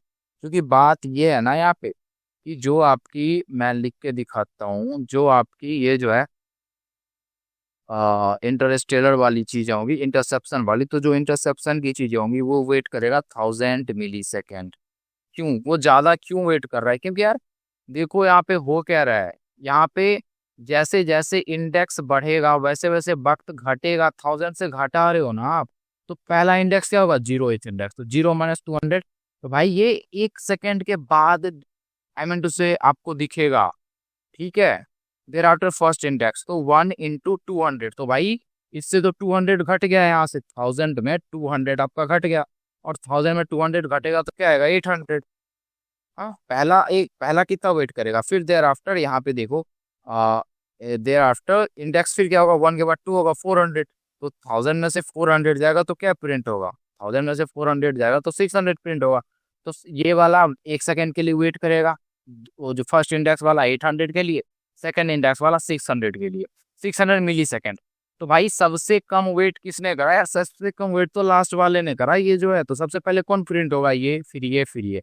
डेट्स वाई यहाँ पे देखो सबसे पहले ये आया Dunkirk, thereafter Interstellar, thereafter Inception, ठीक है। तो ऐसे यहाँ पे प्रिंट हो रहा होता है। डेट्स वाई ये ऑप्शन आपकी 200% एग्जैक्टली सही है, ठीक है। देखो मैं सिर्फ क्वेश्चन नहीं करा रहा हूँ, क्वेश्चन कैसे काम कर रहा है, कंसेप्ट क्या है वो भी बता रहा हूँ, ताकि ऐसे कभी क्वेश्चन आए तो आप खुद डील कर लो। एंड देयर आफ्टर आपने बोला 8 10 है, आपने मतलब एक जावा, अब ये दूसरा क्वेश्चन है, तो आपने एक वेरिएबल डिफाइन करा लेट की हेल्प से, और एक ऑब्जेक्ट बनाया लेट की हेल्प से। एक को यहाँ आपने 10 बोला, ये ब्लॉक मतलब मेमोरी में स्टोर होता है, एज यू नो, जो लेट और कॉन्स्ट होता है। और फिर इसमें आपने की बनाई ए, यहाँ पे 20 दिया, देयर आफ्टर एक फंक्शन डिफाइन करा, और इस फंक्शन में भी ए बनाया आपने, उसमें आपने 30 दिया, और इस फंक्शन को जो कॉल करेगा भाई वो क्या रिटर्न करेगा, वो एक एरो फंक्शन रिटर्न करेगा। और एरो फंक्शन में आपका क्या हो रहा है, एरो फंक्शन में ए में आपने 40 असाइन करा और दिस डॉट ए को रिटर्न कर दिया और आपने इस ऑब्जेक्ट के ऊपर इस फंक्शन को कॉल करा। तो भाई एक बात बताओ, आप इस फंक्शन को कॉल करोगे, सपोज करो मैंने इसको कॉल करा, तो ये क्या रिटर्न करेगा, तो मुझे ये एक फंक्शन रिटर्न कर देगा। इसको फिर से कॉल करना होगा ना, दैट्स वाई पहले हमने इस फंक्शन को कॉल करा, इसको ऑब्जेक्ट डॉट फंक्शन, फिर ये जो अंदर वाला फंक्शन रिटर्न कर रहा था इसको भी कॉल करना था। दैट्स वाई हमने यहाँ पे एक और जो है आपकी आई मीन से राउंड ब्रैकेट वो डाली। कभी कंफ्यूज मत हो ना, जब ये दो राउंड ब्रैकेट एक साथ आए तो बिल्कुल हम डाल सकते हैं। देखो हुआ क्या, ऑब्जेक्ट डॉट फंक्शन करा, ये तो फंक्शन है, इसको कॉल करना होगा, हमने कॉल करा, बट ये क्या कर रहा है, ये एक फंक्शन और रिटर्न कर रहा है भाई। अभी एक फंक्शन और रिटर्न कर रहा है, उसको भी तो कॉल करोगे ना। तो हमने यहाँ डायरेक्ट कॉल कर लिया। जनरली हम क्या करते हैं, हम जनरली ऐसे कुछ करते हैं, हम अगर आपको याद हो तो हम लेते हैं कॉन्स fn1 में बोलता हूँ equal to object dot function, ऐसे कॉल करते हैं। तो ये क्या रिटर्न कर रहा है, ये एक फंक्शन रिटर्न कर रहा है। वो कहाँ का स्टोर होगा, वो fn1 वाले वेरिएबल में, इसमें स्टोर होगा। फिर हम fn1 को ऐसे करके कॉल करते थे, यही करते थे ना, एग्जैक्टली यही करते थे हम। बट अब ये नहीं करना है आपने, अब मतलब यहाँ पे ये करना ना करना आप पे है, बट यहाँ पे ये इसने डायरेक्टली कॉल कर लिया, इंस्टेड किसी और वेरिएबल में असाइन करता फिर कॉल करता। बट अब मुद्दा ये कि आपने इसको कॉल तो कर लिया, बट यार ये आप किसके कंटेक्स्ट में कर रहे हो, तो आप बोलोगे ऑब्जेक्ट के कंटेक्स्ट में कर रहे हैं। एक वक्त के लिए सोचा जाए तो भाई ये और कोई ऑब्जेक्ट के कंटेक्स्ट वगैरह में कॉल नहीं होगा। क्यों, क्योंकि देखो यहाँ पे दिस डॉट ए यूज करा है और मैंने बता रखा है जो आपका एरो फंक्शन होता है उसके पास खुद की दिस कीवर्ड नहीं होती है। This keyword normal function even anonymous के पास भी होता है, बट इसके पास नहीं होता। तो ये किसका दिस लेता है, पेरेंट का लेता है, ठीक है। तो ये किसके अंदर डिफाइंड है, ऑब्जेक्ट के अंदर डिफाइंड है, ये आप समझ रहे हो। और यहाँ पे आपने इसको ग्लोबल स्पेस में लाइक कॉल करा है। तो भाई इसका दिस किसको पॉइंट कर रहा है, इसका दिस भी इवन ग्लोबल को पॉइंट कर रहा है। और ये दिस डॉट ए कर रहा है, बट ये ग्लोबल में नहीं है, ये लेट ए है, ठीक है जी। यहाँ पे ये लेट वाली जो आपकी होती है वो ए है। बट यहाँ देखो, यहाँ आपने उसी को लाइक 20 कर रखा है ना। सॉरी सॉरी सॉरी, मैंने अभी जस्ट एक चीज मिस्टेक करा, मैंने अभी जस्ट आपको बोला इसका खुद का दिस नहीं होता, इसलिए ये दिस ऑब्जेक्ट से लेगा। सॉरी, ऐसा नहीं होगा, क्योंकि अगर इसके पास खुद की दिस कीवर्ड नहीं होती तो ऑब्जेक्ट से नहीं लेगा, अपने पेरेंट से लेगा। और ये जो पेरेंट इसका कौन है, ये जो एरो फंक्शन यहाँ से आपने रिटर्न करा है भाई, इसका पेरेंट कौन है, इसका पेरेंट ये फंक्शन है इसकी। और ये कौन सा फंक्शन है, तो ये एनोनिमस बोलो इसको, क्या इसके पास दिस होता है, एग्जैक्टली इसके पास दिस होता है जी। और इसका दिस किसको पॉइंट करेगा, इसके पेरेंट को। इसका पेरेंट कौन है, पूरा का पूरा ऑब्जेक्ट, ठीक है। दैट्स वाई जब आपने दिस डॉट ए करा तो इसके पास वो दिस था नहीं, इसने पेरेंट का दिस यूज करा। और जब आप दिस डॉट ए करोगे ना यहाँ पे, तो ये 20 ले लेगा। मैं आपको कोड में दिखाता हूँ, तो आपको 20 प्रिंट करेगा, ठीक है। But prior to that just wait and let me comment this, कोई एरर वगैरह ना आ जाए, ठीक है। हो गई चीज़ें कमिट, अच्छा हाँ एग्जैक्टली यही है ना, यही तो है। देखो यहाँ क्या करा आपने, 8 10 दिया, ठीक है, सारी चीज़ें ठीक चल रही है। अब सपोज कर लो, एक वक्त के लिए मैं एग्जांपल के लिए बोल रहा हूँ, इस फंक्शन के पास तो खुद का दिस होता है, मैं इसके अंदर करूँ कंसोल डॉट लॉग, और ये क्या करा मैंने, कंसोल डॉट लॉग, और मैं इसके अंदर बोलूँ दिस डॉट ए प्रिंट करूँ। तो ये किसको प्रिंट, ये दिस डॉट ए में क्या लेगा, तो भाई इसका दिस डॉट ए क्या है, इसका दिस खोजेगा कि क्या कहाँ है। मैं करके दिखाता हूँ आपको, देखो इसका दिस डॉट ए, इसने दिस क्या लिया, 20 लिया। बोलो क्यों 20 लिया, क्योंकि इसका दिस, देखो किसी का दिस किसको पॉइंट करता है, जनरली उसके पेरेंट को, जहाँ वो डिफाइंड है। ये फंक्शन किस में डिफाइंड है, ये जो एफ एन है, ये किस में डिफाइंड है, ऑब्जेक्ट में। तो ये बोलेगा दिस डॉट ए, मतलब इस ऑब्जेक्ट का ए जो है ना वो चाहिए मुझे, वो प्रिंट कराना है, मुझे कंसोल कराना है। इसमें तो ए है, वो A20 है। एग्जैक्टली यही चीज तो यहाँ हो रही है ना भाई। ये आपने जो रिटर्न करा है, ये आपका एरो फंक्शन है, इसके पास खुद की दिस है नहीं। तो इसने किसका दिस लिया, एफएन का। एफएन का जो दिस है वो किसको पॉइंट कर रहा है, ऑब्जेक्ट को। तो ये ऑब्जेक्ट के अंदर जो ए की वैल्यू है वो ये यहाँ पे रिटर्न कर देगा, जिसको आपने यहाँ पे कंसोल करा लिया। दैट्स वाई यहाँ पे आपकी 20 आ रही है वैल्यू, ठीक है जी। तो मतलब ये यही सारे के सारे कंसेप्ट हैं। तो यहाँ देखो 20 आपकी आंसर हो गई, ठीक है। देन आफ्टर चलते हैं नेक्स्ट क्वेश्चन पे। नेक्स्ट क्वेश्चन हम लोग कंसोल डॉट लॉग स्टार्ट, ठीक है, कंसोल कराया आपने, फिर आप प्रॉमिस को रिजॉल्व करवा ले रहे हो, फिर सेट टाइम आउट, फिर एंड। मुद्दा ये है कि ये क्या कैसे प्रिंट करेगा, ठीक है। सबसे बड़ी बात यही है, ये किस ऑर्डर में प्रिंट होगा, पहले कंसोल होगा या पहले क्या होगा। तो ये बात ऐसी है कि पहले आपका स्टार्ट प्रिंट होगा, ठीक है, ठीक है, स्टार्ट प्रिंट होगा, स्टार्ट के बाद जो है आपका एंड प्रिंट होगा। अरे भाई, स्टार्ट के बाद प्रॉमिस नहीं प्रिंट होगा, एंड प्रिंट होगा ना, टाइम आउट होगा, एंड होगा। ऐसा क्यों बोल रहे हो आप? क्योंकि देखो, जो आपका कंसोल होता है ना, वो इमीडिएटली M.2 से चल जाता है, ये सिंक्रोनस होता है नेचर में। ये दोनों एसिंक्रोनस होते हैं। As you are alive on the fact that जो भी आपकी मेथड्स ऑब्जेक्ट जो बोलो वो एसिंक्रोनस होती है, वो कहा जाता है, वो आपकी वेब एपीआई में जाती है, फिर कॉल बैक क्यू में जाती है, फिर कहीं जाके चलती है। तो पहले तो सिंक्रोनस वाले को प्रिंट करेगा, हमेशा याद रखना कंसोल सिंक्रोनस होता है, फिर सिंक्रोनस वाले को प्रिंट करेगा, दोनों स्टार्ट और एंड को कर लेगा, फिर ये देन ब्लॉक चलाएगा। अब मुद्दा ये आया, अब ये रेस इस चीज की है, भाई दोनों तो एसिंक्रोनस है ना, ये दोनों एसिंक्रोनस है, बट इन दोनों में से पहले कौन होगा? देखो, मैंने दो क्यू बताया था आपको, एक माइक्रो टास्क क्यू, ठीक है, और या फिर टास्क क्यू जिसको बोलते हो, दूसरा आपका call back Q.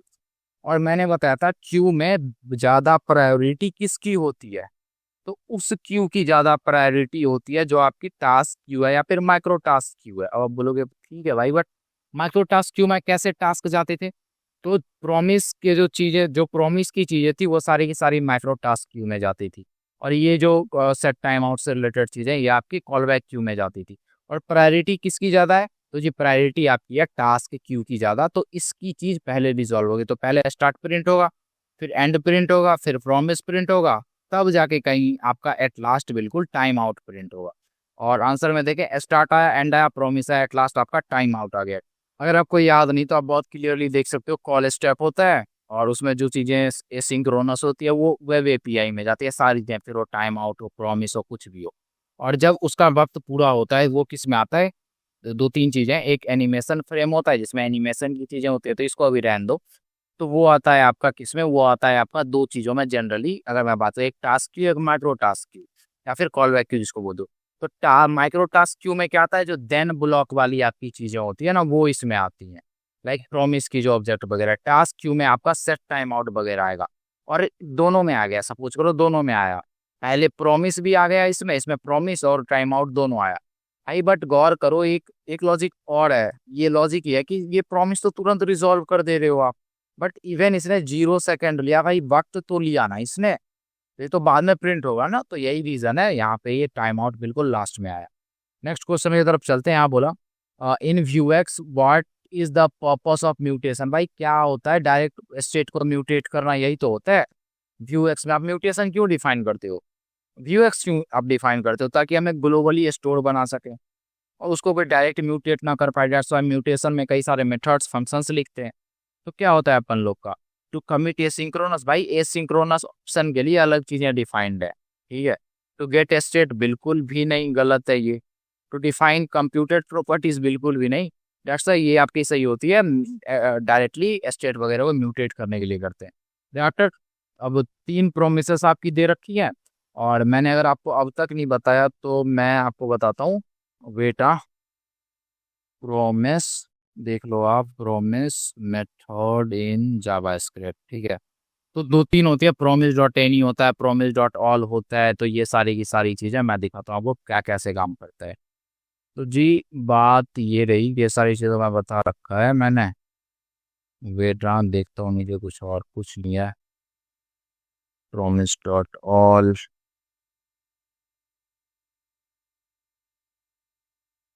promise dot all, and thereafter promise dot any etc। ये सारे की सारी मेथड्स होते हैं।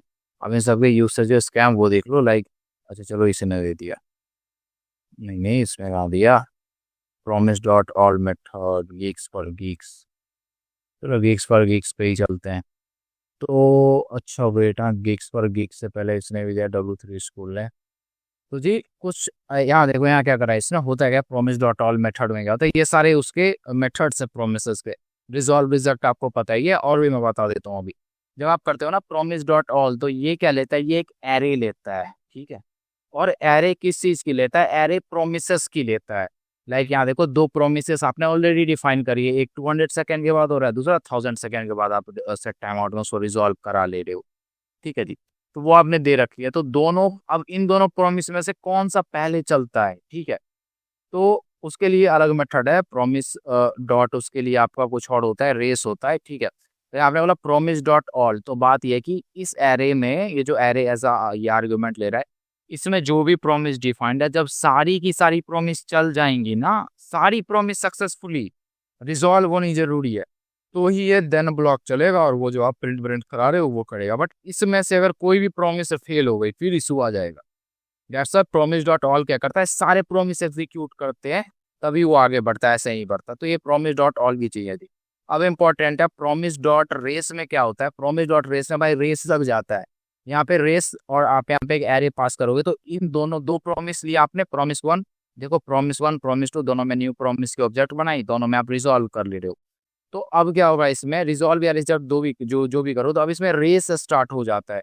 रेस किस चीज का, ये भाई कौन पहले रिजॉल्व होता है, ठीक है, वो यहाँ पे स्टार्ट हो जाता है। Promise dot race method return promise from list of promises when faster promise, कौन पहले आपका जो है वो रिजॉल्व होता है, सेटल होता है, वो हो जाता है। व्हेन फास्टर प्रॉमिस सेटल, कब कौन सा पहले होता है, जो पहले होगा उसकी चीजें आएंगी। एक आपकी होती है प्रॉमिस डॉट यहाँ पे ऑल सेटल। ऑल सेटल में क्या होता है, यार मल्टीपल प्रॉमिस दिया, हो सकता है उसमें से कोई रिजेक्ट भी हो जाए, इसको कोई फर्क नहीं पड़ता, ये सारे के सारे प्रॉमिस को सेटल कर देगा। मतलब सेटल करने का क्या मतलब कि डिजॉल्व रिजेक्ट जो भी हो रही होंगी ना, सबकी चीजें आपको यहाँ पे रिटर्न कर देगा। मैं अगर ट्राई इट योर सेल्फ में जाऊँ और सेटल का दिखाऊं, तो देखो ये सारी की सारी फुलफिल्ड हो गई है। व्हाट इफ मैं को रिजेक्ट कर दूं, ठीक है, मैंने इसको रिजेक्ट कर दिया, अब मैं रन करूं तो देखो फुलफिल और रिजेक्टेड दोनों दे दिया है इसने, ठीक है। What if instead of promise dot all settle मैं सिर्फ ऑल चलाता, फिर क्या होता, देखो एक को मैं रिजॉल्व कर रहा हूँ, दूसरे को रिजेक्ट कर रहा हूँ, उसमें उस केस में क्या होता, कुछ नहीं होता, क्योंकि प्रॉमिस डॉट ऑल तभी चलेगा जब सारी की सारी प्रॉमिस आप रिजॉल्व कर लोगे। फर्ज करो कि मैंने इसको भी रिजॉल्व करा लिया, अब क्या, दोनों को रिजॉल्व कराया, बट दोनों को खासी चीजें रिजॉल्व में कुछ मैसेज रिटर्न करते तब तो आता ना, वो तो आप कर नहीं रहे हो, डेट्स व्हाई अनडिफाइंड अनडिफाइंड आ गया। और सपोज करो सेटल वगैरह आप यूज कर लेते, तो सेटल वगैरह यूज करने में क्या होता कि वही चीजें है कि चले ना चले प्रॉमिस जो भी है वो आप रिटर्न कर दो। तो फिर से सुनो, प्रॉमिस डॉट रेस में रेस लग जाता है, कौन पहले एग्जीक्यूट होगा। प्रॉमिस डॉट ऑल में सबको प्रॉमिस, जो भी एरे में जितनी भी प्रॉमिस देखो सब दोगे आप, सबका एग्जीक्यूट होना जरूरी है तभी चलेगा। ऑल सेटल में अगर कोई फेल भी हो गया कोई सुनी, अकॉर्डिंगली वो चीजें रिटर्न करेगा। तो यहाँ 3-4 प्रॉमिस है और आपने बोला है कि जी, और प्रॉमिस डॉट एनी में क्या करता है, कोई भी एक प्रॉमिस चल जाए ये आपका रिटर्न कर देता है। तो यही सारे के सारे मेथड्स हैं। और देखो यहाँ पे डिफाइंड भी है प्रॉमिस डॉट एनी, एनी में कोई भी एक चल जाए, ठीक है। ये क्या बोला, promise dot any method single promise return करता है, तो जब जैसे ही कोई प्रॉमिस फुलफिल हुआ वो रिटर्न कर देगा, ठीक है। तो ये यहाँ पे सीन रहता है। तो यार 3 प्रोमिसेस हैं, पहले प्रोमिसेस को आप सेट टाइम आउट करा रहे हो 1000 आई मीन से 100 मिली सेकेंड के बाद, दूसरे को 50, तीसरे को 150, और यहाँ पे आपने करा प्रॉमिस डॉट एनी।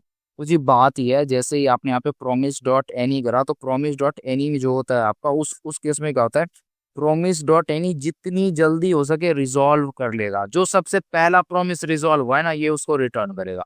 तो सबसे पहले कौन सा प्रॉमिस रिजॉल्व होगा, भाई ये 50 ले रहा है, बात ठीक है आपकी, बट यहाँ पे रिजेक्ट हो रहा है, ठीक है। जो सबसे गौर करना, जो प्रॉमिस डॉट एनी होता है ना, उसको चाहिए जो सबसे पहले रिजॉल्व हुआ, वो रिजेक्टेड नहीं चाहिए। हो सकता है 50 मिली सेकंड में ये रिजेक्टेड हो गया, तो क्या ये इसको लेगा, बिल्कुल भी नहीं। यहाँ पे प्रॉमिस डॉट एनी बोलते हो तो 3 मेथड, एक रेस, प्रॉमिस डॉट रेस, इसमें रेस लग जाता है कौन पहले होगा। प्रॉमिस डॉट ऑल, इसमें सबका रिजॉल्व होना जरूरी है। प्रॉमिस डॉट सेटल करके जो था, सेटल जो था उसमें रिजॉल्व रिजेक्ट कुछ भी वो दे देगा। और चौथा है प्रॉमिस डॉट एनी, इसमें वो प्रॉमिस जो सबसे पहले रिजॉल्व होगा उसको ही रिटर्न कर देगा। तो सबसे पहले कौन सा रिजॉल्व होगा, देखो ये तो होगा नहीं, भले इसमें टाइम कम है चूंकि रिजेक्ट कर रहे हो। फिर ये 100 मिली सेकेंड वाला होगा, प्रॉमिस डॉट ये जो P1 है वो होगा, और उसमें आपने ए दिया है मैसेज में, तो वैल्यू यहाँ कंसोल करेगा तो ए होगा, वही होगा ना। तो ये यहाँ पे ए आपका दे देगा, डेट्स वाई सबसे पहले कौन सा प्रॉमिस रिजॉल्व होगा तो ए होगा, ठीक है। देखो जी बात ऐसी है, मैं क्वेश्चन तो करा ही रहा हूँ, उसके पीछे जो कंसेप्ट लग रहे हैं वो भी बता रहा हूँ। तो आई होप आपके कंसेप्ट क्लियर हो रहे हो, कल को जाके प्रॉमिस डॉट ऑल पे भी क्वेश्चन आएगा तो आप वो भी कर पाओगे, ठीक है। एंड देयर आफ्टर भी उसके बाद ये और एक और क्वेश्चन है यहाँ पे कि अगर आपने व्यू स्टोर क्रिएट करा और स्टेट में आपने टोकन नाम की वेरिएबल बनाए, वहाँ पे आपने बोला session storage dot gate element auth token, session storage से एक एलिमेंट लो ऑथ टोकन। अगर इसमें कोई एलिमेंट आ रहा है फिर तो ठीक है, वरना टोकन में नल असाइन कर दो, ये और ऑपरेटर होता है। अब ये कैसे काम करता है तो ये भी मैं बताता हूँ कैसे काम करता है। देखो इसमें आप क्या करते हो, सपोज कर लो मैंने बोला भाई कंसोल कर दे यहाँ पे 10, और आई होप इसके अंदर ये काम करे नल। ठीक है, तो ये देखेगा भाई इस तरफ कुछ आ रहा है क्या, क्या इस तरफ की वैल्यू ट्रू है तो यही दे देगा, या फिर अगर कुछ नहीं आ रहा होगा तो वो नल दे देगा। बट इसमें काम नहीं करेगा क्योंकि ये फंक्शन है, तो ये फंक्शन में काम करता है, ये आप समझ लो। इसका यही मतलब है, ये जो आप डबल पाइप देते हो ना, इसका मतलब और है। ठीक है, कि अगर इस साइड की चीजें वैलिड हैं तो फिर तो ठीक है, यही असाइन कर दो टोकन है। बस इस साइड अगर कुछ नहीं आया, ठीक है, अनडिफाइंड आ गया, तो उस केस में जो इस साइड वैल्यू दो वो यहाँ नल दिया है, आप चाहो तो ऑथ टोकन दिया ना, आप ये दे सकते थे नो टोकन। ठीक है, तो टोकन में ये नॉन टोकन वाली स्ट्रिंग आ जाती। तो बस ये इसके यूसेजेस है। आई होप आप समझ पा रहे हो मेरे कहने का यहाँ कॉन्टेक्स्ट क्या है, कि अगर ये जब आप डबल पाइप ऑपरेटर देते हो, अगर ये ट्रू है तो इस साइड की चीजें दो, एल्स इस साइड की। म्यूटेशन में आपने सेट टोकन मेथड बनाया, और वो पहला जो म्यूटेशन में जो आप मेथड देते हो, तो जो पहला पैरामीटर लेता है वो एक स्टेट लेता है, स्टेट में ये वाली जो स्टेट है ये इसका एक्सेस मिल जाता है। देर आफ्टर जो टोकन वगैरह भेजोगे इसमें अपडेट वगैरह करने के लिए, वो सपोज कर लो आपने टोकन में कोई स्ट्रिंग भेजी, कोई जो भी आप भेजोगे आपकी मर्जी, तो फिर आपका क्या होगा, स्टेट डॉट टोकन में ये जो टोकन है यही यहाँ पे, तो ये जो आपका टोकन है यही आपका यहाँ पे मोर और लेस मेरे कहने का मतलब आ जाएगा। ठीक है, इस टोकन में ये जो आप टोकन जब इसको कॉल करोगे, पास करोगे, फिर सेशन स्टोरेज में जो टोकन आया है उसी को सेशन स्टोरेज में सेट कर दो। और अगर कोई क्लियर टोकन कॉल करता है तो सबसे पहले इस स्टेट में जो टोकन है उसको नल सेट करेंगे और सेशन स्टोरेज से भी रिमूव कर देंगे। कैसे करते हैं, तो सेशन स्टोरेज में मेथड होता है रिमूव आइटम, उसके थ्रू आप कर दोगे। एंड इतना कुछ होने के बाद फिर एक्शंस में आपको जैसा कि पता है एसिंक चीजें लिखते हैं। तो लॉगिन बोला, इसका जो पहला पैरामीटर होता है वो कमिट लेता है, अगर आप 2 पैरामीटर दे रहे हो तो। दूसरा वाला जो जो आप पेलोड देते हो, पेलोड मतलब कोई कुछ भेज रहे हो, वो जैसे यहाँ पे टोकन है वो देगा। तो यहाँ पे कमिट कॉल करेगा। कमिट में इसने क्या करा भाई, इसने सेट टोकन को कॉल करेगा, मतलब ये कमिट कर रहा है। कमिट मतलब क्या जी, कि ये म्यूटेशन वाली जो है ना इसको कॉल कर ले रहा है। ठीक है, कि सेट टोकन को कॉल करेगा और जो टोकन आपने दिया है वो इसमें भेज देगा। और ये सेट टोकन एक तो आपके जो स्टेट है, यहाँ पे जो स्टेट में टोकन है, जो भी टोकन दोगे वहां सेट करेगा और सेट आइटम कर देगा सेशन स्टोरेज में। तो ये सीन यहाँ हो रहा होता है। फिर जब आप लॉग आउट करते हो तो वो क्या करता है, किसको कॉल करता है, कमिट किसको करता है, क्लियर टोकन को। क्लियर टोकन आपके स्टेट से भी क्लियर कर देगा और सेशन स्टोरेज से भी टोकन को क्लियर कर देगा। अब बोला गया कि आफ्टर द यूजर, पहले ने यूजर ने लॉग इन करा, तो जैसे ही बंदे ने लॉग इन करा तो सेट टोकन होगा और उसने कुछ टोकन वोकन भेजा होगा विथ टोकन एंड रिफ्रेश, और उसने बंदे ने पेज को रिफ्रेश कर लिया। What will happen to Vuex state and session storage. देखो जी बात ऐसी है कि वो जो बंदे ने क्या करा जी, पेज को रिलोड कर लिया। ठीक है, तो पेज को रिलोड करने से क्या होगा, यहाँ पे तो पेज को रिलोड करने से क्या होगा, कुछ नहीं होगा।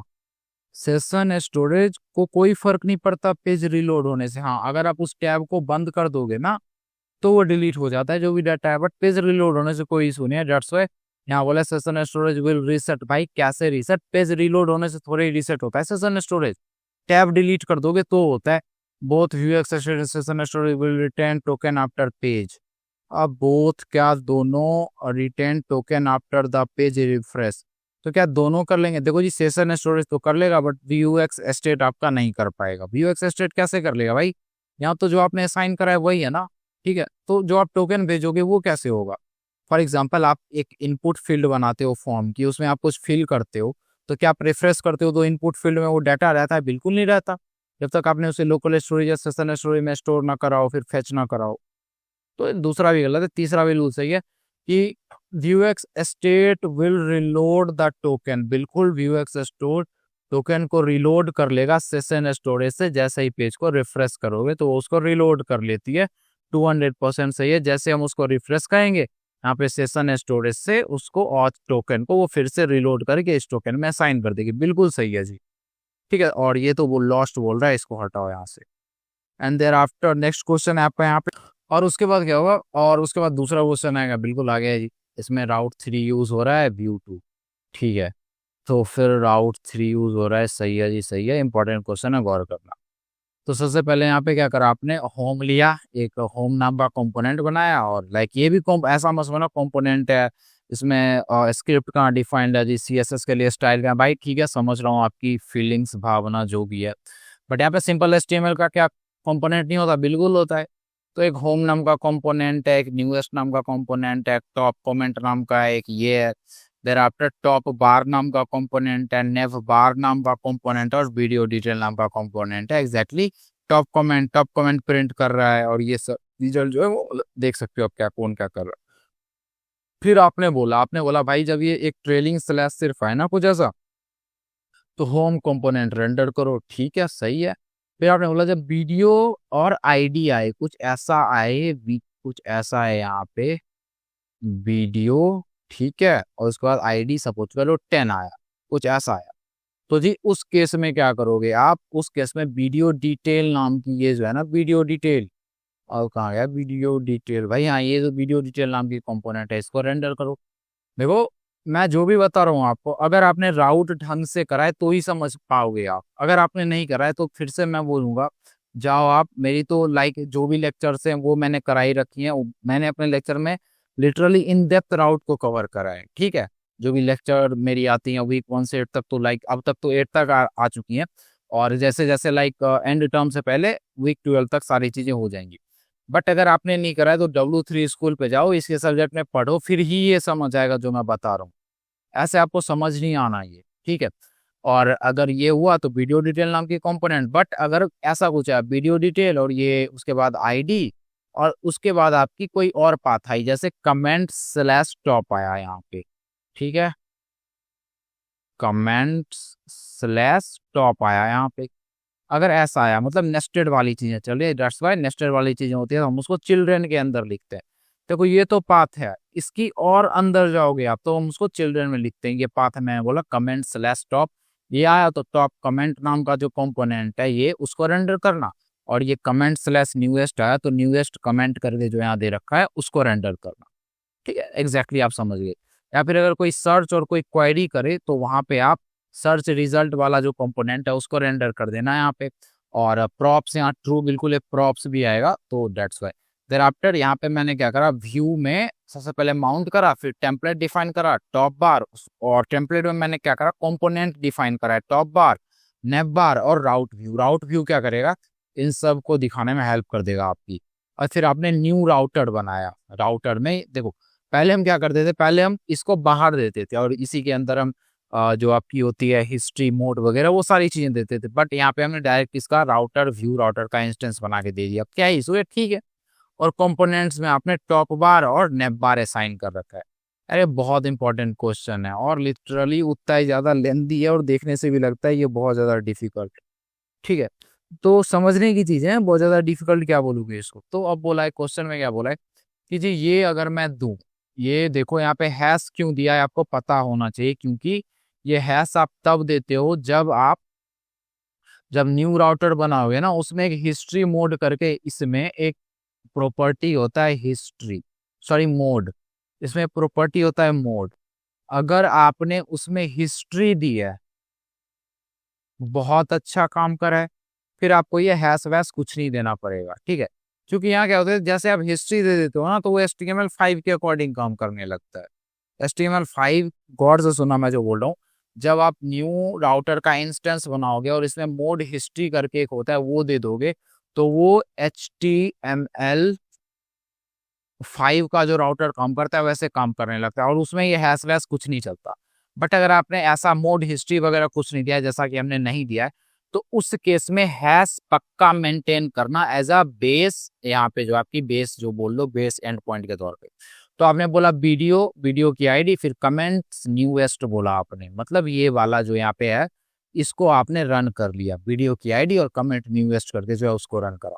तो जब आपने इसको रन करा तो ये क्या रेंडर करेगा, न्यूएस्ट कमेंट्स, ठीक है। और यहाँ जो टेम्पलेट में जो चीजें आ रही वो तो आ ही रही है। तो इसने बोला कि अगर एज्यूम करो ये चला तो क्या चलेगा, तो सबसे पहले भाई यहाँ पे जो आपकी है ना, सबसे पहले ये जो आपने डिफाइन करा है टॉप बार और नेव बार, ये तो चलेगा ही चलेगा। मतलब देखो राउट्स तो पाथ मैच होने पे चलेंगे ना, ठीक है, बट ये हर जगह प्रेजेंट रहेगा, आप सर्च पे जाओ, किसी पे भी जाओ, ये प्रेजेंट आपको मिलेगा, टॉप बार और क्या नेव बार। तो यहाँ बोला है top bar and naive bar components will remain visible, ठीक है, कि ये विजिबल रहेंगे। और जो न्यूएस्ट कमेंट कंपोनेंट है ना वो भी दिख जाएगा यहाँ पे। ये जो न्यूएस्ट कमेंट कंपोनेंट था, चूंकि यहाँ देखो यहाँ क्या बोला है आपने, ये जो यूआरएल आपने एंड पॉइंट दिया वीडियो आईडी 5, जैसे आपने मतलब जैसे आप इसको कॉल करोगे तो ये मैच करेगा। अच्छा ये रन करा तो ठीक है, टॉप बार और नेप बार तो दिखा दो। अब मैं जाता हूँ राउट से मैच करने, ऐसे सिस्टम बोलेगा, चल तो मैं अब राउट से मैच करने, तो ये बोला वीडियो और ये आईडी। अच्छा इसमें तो आपने बोला है वीडियो डिटेल दिखाने कंपोनेंट को, तो ठीक है वीडियो डिटेल नाम की कंपोनेंट दिखाते हैं। फिर क्या, फिर आपने ये भी तो बोला है ना कंपोनेंट स्लैश न्यूएस्ट भी, तो ये तो मैं दिखाऊंगा ही, उसके साथ अब न्यूएस्ट कमेंट भी मुझे दिखाना होगा। ठीक है, तो यही चीजें यहाँ पे, डेट्स वाई ये ऑप्शन आपकी 200% यहाँ सही हो जाती है, बिल्कुल सही है। ठीक है, और इसने बोला होम कंपोनेंट विजिबल होगा। भाई होम कंपोनेंट विजिबल कब होगा, जब आप ये ट्रेलिंग स्लैश रहता सिर्फ, वो तो है नहीं, तो डेट्स वाई नहीं होगा। टॉप कंपोनेंट छोड़ो इन चीजों को, नो कंपोनेंट, खैर क्या ही बोलूं मैं, नो कंपोनेंट कैसे ही हो जाएगा। ये आपकी 200% सही होते है ये पर्टिकुलर ऑप्शन। नेक्स्ट ऑप्शन में जाते हैं, कंसिडर करो एचटीएमएल कोड को, व्यू टू और राउटर, एक और राउटर की चीजें। इसमें क्या है कि आपने यहाँ पे प्लेयर कार्ड नाम की कंपोनेंट इंपोर्ट करके यूज करी है। आप बोलोगे इंपोर्ट कहाँ करा है दिखाओ। भाई क्यों इंपोर्ट करोगे जब एक ही दूसरे पेज में सारे के सारे कंपोनेंट्स भी डिफाइन कर लिए, एचटीएमएल भी कर लिया। आफ्टर ये कंपोनेंट आपने यहाँ दिखा रखा है, और फिर आपने एक पैराग्राफ लिखा है, Rahul is a versatile player skilled in defence and attack. ठीक है, तो राहुल किस में एक्सपर्ट है, डिफेंस एंड अटैक में। देयर आफ्टर अब गौर करना, आपने स्लॉट दिखाया और नेम्ड स्लॉट दिखाया, ठीक है, एक्स्ट्रा करके। तो टेम्पलेट स्लॉट आपने बोला, इसमें आपने पोजीशन कैप्टन बोला और ईयर ऑफ टीम 5, बिल्कुल रोहित शर्मा की बात हो रही, अच्छा राहुल है सॉरी।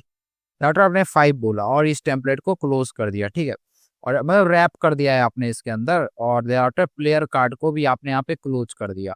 तो फिर क्या होगा, एज यू नो, जब आप सीधा कंपोनेंट दिखाते हो फिर तो ठीक है, बट प्लेयर कार्ड के अंदर आपने इन सबको रैप कर दिया, तो उस केस में क्या होता है, I hope you guys are relive on this fact. तो इस केस में जैसे आप रैप कर देते हो ना, तो वो चला जाता है उसके अंदर। खैर हम जाते हैं यहाँ पे इस कंपोनेंट में, और इस कंपोनेंट में देखो क्या क्या हो रहा है। इस कंपोनेंट में सबसे पहले अपने प्रॉप्स प्लेयर कार्ड है, इस कंपोनेंट का पहला क्या होता है, जीरोथ इंडेक्स, जीरोथ मतलब जो पैरामीटर होता है उसमें नाम देते हैं कंपोनेंट का। तो व्यू डॉट कंपोनेंट में आपने बोला प्लेयर स्लैश आई एम से हाइफन कार्ड, ठीक है, तो ये कंपोनेंट आपने बनाया जिसका नाम दिया player hyphen card. Thereafter आपने बोला प्रॉप्स, प्रॉप्स में आपने गौर करो प्लेयर नेम डिफाइन करा है, उसकी टाइप स्ट्रिंग दी है, डिफॉल्ट आपने अननोन प्लेयर दिया है, प्लेयर नेम, ठीक है, ठीक है। आफ्टर टेम्पलेट डिफाइन करा, इसमें इसका क्लास कार्ड दिया है आपने, क्लास क्या दिया है जी, कार्ड, ठीक है, और मतलब कार्ड बना रहे हो एक, शायद बूस्टर वगैरह कुछ यूज हो रहा होगा, खैर। एंड देयर आफ्टर आपने यहाँ पे प्लेयर नेम को लिख रखा है। तो जी भाई प्लेयर नेम कहाँ से आएगा इसके अंदर, कहाँ से आएगा प्लेयर नेम, मुद्दा ये है ना कि प्लेयर नेम आएगा कहाँ से। खैर आगे बढ़ते हैं, मैं बताता हूँ कहाँ से आएगा या नहीं आएगा। अब देखो, अब यहाँ पे आपने स्लॉट डिफाइन करा, स्लॉट के अंदर आपने पैराग्राफ दिया है, this player is an important part of the team, ये पर्टिकुलर जो बंदा है वो इम्पोर्टेंट पार्ट है। फिर एक तो जनरल स्लॉट, ठीक है, उसको आपने रैप करा है, फिर एक और स्लॉट दिया है आपने जिसका नाम एक्स्ट्रा है। भाई गौर करो, ये स्लॉट एक्स्ट्रा है, यहाँ पे इसके अंदर आपने क्या दिया, पोजीशन कैप्टन ईयर टीम 500, तो वही चीज यहाँ पे आके प्रिंट होगी। फिर आपने न्यू व्यू वगैरह दे रखा है, तो इसने पूछा what will the final rendered output on the browser. तो जी बात ऐसी है कि ये जो राहुल है ना, यहाँ पे ये जो राहुल दिया आपने, ठीक है, राहुल यहाँ जो दिया आपने, इसको पास नहीं कराया जा प्रॉप्स, तो भाई बाय डिफॉल्ट प्लेयर का नाम जो है वो अननोन प्लेयर ही रह जाएगा, ठीक है। तो आप बोल रहे हो बट प्लेयर का नाम अननोन क्यों रह जाएगा, क्योंकि देखो आपने कोई प्रॉप्स व्रॉप तो भेजा नहीं, प्लेयर का नेम चेंज करो कुछ। यहाँ तो आपने राहुल लिखा है, क्या लिखा, बस पैराग्राफ में लिखा है, और तो कुछ करा नहीं आपने। अगर आप यहाँ से भेजते कुछ फिर तो समझ आता है ना इस प्लेयर कार्ड में, वो तो आपने करा नहीं प्रॉप्स के तौर पे। तो यहाँ प्लेयर नेम में क्या आएगा, प्लेयर नेम में आएगा डिफॉल्ट प्लेयर, कि जी ये डिफॉल्ट प्लेयर है, पहली चीज समझ में आई। डिफॉल्ट प्लेयर के बाद आपका क्या आएगा, सॉरी अननोन प्लेयर, जो डिफॉल्ट कीवर्ड में जो आपने अननोन प्लेयर दिया वही यहाँ पे आएगा प्लेयर नेम के तौर पे, ठीक है। प्लेयर नेम लोगे तो उसकी टाइप और वो जो भी लिखा है, तो ये हो गया। तो फाइनल जब आप रेंडर करोगे तो क्या होगा, सबसे पहले ये प्लेयर नेम होगा जो कि क्या है, अननोन, ठीक है, प्लेयर। फिर ये जो स्लॉट आपने दिया है, कि ये स्लॉट चलेगा। तो ये स्लॉट के अंदर क्या आएगा, स्लॉट के अंदर देखो जब आप ये अननेम्ड स्लॉट देते हो तो इसके अंदर क्या आता है, जो भी चीजें प्लेयर कार्ड कंपोनेंट है, ये पर्टिकुलर दोनों ये कंपोनेंट यहाँ से आपने ओपन करा, यहाँ से आपने क्लोज करा, इसके बीच में आप जो भी रैप कर रहे होगे ना वो इस स्लॉट में आके अवेलेबल हो जाता है। यहाँ आपने क्या रैप करा है, Rahul is a versatile player skilled in defence and attack, तो यहाँ पे क्या आएगा, Rahul is a versatile player who is skilled in defence and attack, तो दूसरी वो चीज प्रिंट होगी। तीसरी आपने एक और स्लॉट बनाया है यहाँ पे, ठीक है, और ये स्लॉट ये नेम्ड स्लॉट है, नेम्ड स्लॉट आपका क्या ले रहा है, ये प्रिंट नहीं होगा दिस प्लेयर इज इंपॉर्टेंट, बिल्कुल नहीं। स्लॉट जब सिंपल स्लॉट देते हो तो क्या आता है, जो भी आपने कंपोनेंट के बीच में दिया होगा वो आ जाएगा। जब आप एक नेम्ड स्लॉट दोगे तो सबसे पहले तो देते हो यहाँ पे वी स्लॉट, ऐसे बाइंड करते हैं और स्लॉट का नाम दे देते हैं एक्स्ट्रा। और इसको कैसे हम यूज करते हैं, तो इसको हम ऐसे यूज करते हैं, स्लॉट और नेम में स्ट्रिंग देते हैं एक्स्ट्रा, ऐसे कुछ आप इसको यूज कर लेते हो। और फिर इसके बीच जो हम दे रहे हैं वो भी वहां जाएगा, लाइक पोजीशन कैप्टन है और 5 साल का एक्सपीरियंस है, तो ये जो है ना आपका, ये भी आपका यहाँ पे इसके अंदर चलाएगा बहुत इजीली, ये आपका देखो इसके अंदर आ जाएगा, तो ये भी प्रिंट हो जाएगा। तो फिर से बात करते हैं क्या प्रिंट होगा, सबसे पहले प्रिंट होगा नॉन प्लेयर, फिर प्रिंट होगा ये जो स्लॉट आपने लिया, तो इस स्लॉट के अंदर Rahul is a versatile player, फिर पोजीशन कैप्टन और ईयर ऑफ 5 एक्सपीरियंस। तो बिल्कुल सही, unknown player, versatile player, position captain, year of 500, 200% लिए आपकी सही है। नेक्स्ट क्वेश्चन, इनमें से कौन सा ट्रू है रिगार्डिंग वॉचर्स इन व्यूजेस। आई होप आपको वॉचर्स कैसे क्या काम करते हैं वो पता हो। सबसे पहला option, to watch a reactive property perform actions when it changes, exactly that's why we do use watchers in Vue JS, 200% सही है statement. Next statement, to cache value based on reactive dependency. भाई वैल्यू वगैरह जो cash होती है ना वो computed नाम की प्रॉपर्टी का काम है कैश वगैरह करना, ठीक है, इसका काम नहीं है, वॉचर्स का नहीं है, बस रिएक्टिव होती है और चेंज करते हो, जब डिपेंडेंसी चेंज होगी तो ये अपना परफॉर्म करेगा जो एक्शन आप इसके अंदर डिफाइन करोगे। मतलब कोई भी वेरिएबल है, कोई भी फंक्शन है, डिपेंडेंसी चेंज हुई, जो भी एक्शन आप बोलोगे कि भाई अगर ये चेंज हो तो ये करो, तो जो आपने डिफाइन करा होगा वो आपका चल जाएगा। तो आपने बोला to perform side effects when specific data property change, बिल्कुल जी 200% सही। ये तो गलत है कि रिएक्टिव डाटा क्रिएट, भाई क्रिएट कैसे करोगे इसमें आप। Which of the following statements accurately describe relation between system state and application state? तो सिस्टम स्टेट के बारे में लिखा है कि system state often includes user interface data and change frequently. भाई सिस्टम स्टेट ना, system for example system state भाई ऐसे कैसे चेंज कर लोगे, ये जो होती है ये आपकी जो सिस्टम स्टेट वगैरह होती है ऐसे नहीं चलती। हाँ भले एप्लीकेशन स्टेट जो आपका होता है वो डिपेंड करता है सिस्टम स्टेट पे, बट इसका वाइस वर्सा ट्रू है, सिस्टम स्टेट नहीं करेगा। ये सही, application state depend on system state but not on other. System state में सपोज करो आपका ओएस हो गया, ऑपरेटिंग सिस्टम हो गया, आपका जो सॉफ्टवेयर इंस्टॉल है, बहुत सी चीजें। एप्लीकेशन स्टेट में कोई एक एप्लीकेशन खोलो, जैसे मैंने यहाँ पे क्रोम खोल लिया, तो ये कैसे चल रहा है, तो रिस्पॉन्सिबल इसके लिए कौन है, जो भी सिस्टम स्टेट है मेरे लैपटॉप का वो, डेट्स वाई।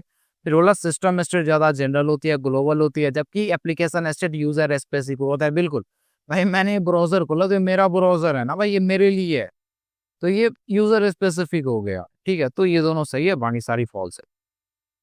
नेक्स्ट स्टेटमेंट है which of the following is true regarding Vue JS component. देखो वीक 8 से क्वेश्चन ना के बराबर है इसमें, डेट्स वाई मैंने बोला था भाई अगर वीक 8 वगैरह आने में डिले भी हो जाए तो ज्यादा लोड लिया मत करो आप, वीक 8 से क्वेश्चन उतने आते नहीं है, बट ठीक है, बट मैं ये नहीं बोलूंगा कि आप करो मत, बिल्कुल कर लेना। बोला इनमें से कौन सा ट्रू है रिगार्डिंग Vue.js कंपोनेंट, देखते हैं। पहला स्टेटमेंट बोल रहा है कंपोनेंट्स जो Vue.js में होती है, components can be reused throughout the application to create modular and maintainable code, कि कंपोनेंट को बार बार यूज कर सकते हो to create modular code. I hope modular का मतलब आपको होता है मेंटेन, बिल्कुल। यहाँ देखो, यहाँ जो हमने यूज करा ये जो आपकी कंपोनेंट है प्लेयर कार्ड, एक बार हम इसको मल्टीपल जगह पे यूज कर सकते हैं ना, ऐसे इंपोर्ट वगैरह करके, तो बिल्कुल पहला जो स्टेटमेंट है सही है। फिर बोला है props are use to pass from child को, भाई प्रॉप्स का यूज आप करते हो पेरेंट टू चाइल्ड, ना कि चाइल्ड टू पेरेंट, ठीक है। कब यूज करते हो प्रॉप्स का, तो जी प्रॉप्स का आप यूज करते हो जब आपको पेरेंट से डाटा चाइल्ड में भेजनी हो, तब चाइल्ड से पेरेंट्स में भेजने के लिए बहुत सी चीजें करनी पड़ती है, उसको इग्नोर करो, तो गलत है। कंपोनेंट्स की अपनी लाइफ साइकिल हुक्स होती है, independent of their parent hook. Exactly होता है ये 200% होता है, दैट्स वाई से ये पेरेंट्स से इंडिपेंडेंट होता है। Data components must be a function that returns an object to ensure each instance has its own property. बिल्कुल 200% कि जो आपकी है ना डाटा जो होती है कंपोनेंट्स में, वो उसको फंक्शन होना चाहिए जो कि रिटर्न करेगी एक ऑब्जेक्ट को एंश्योर करने के लिए कि हर एक इंस्टेंस की अपनी एक पर्टिकुलर कॉपी है।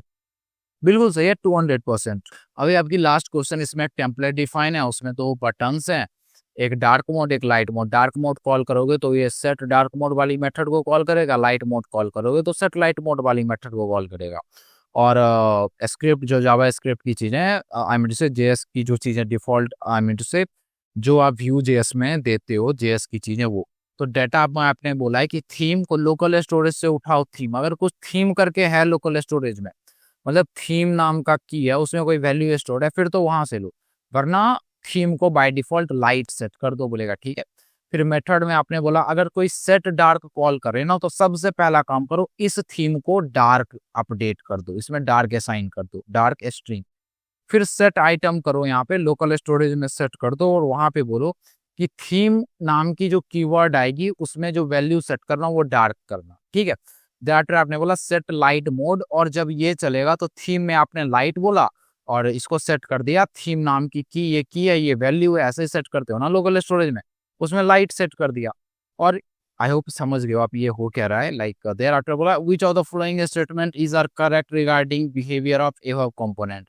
तो इनमें से किसके लिए कौन सा करेक्ट है, तो इसके लिए सबसे पहला देखो, the theme will persist across page reloads because it's stored in local storage. बिल्कुल भाई, पूरे पूरे अक्रॉस पेजेस ये रहेगा क्योंकि ये लोकल स्टोरेज है।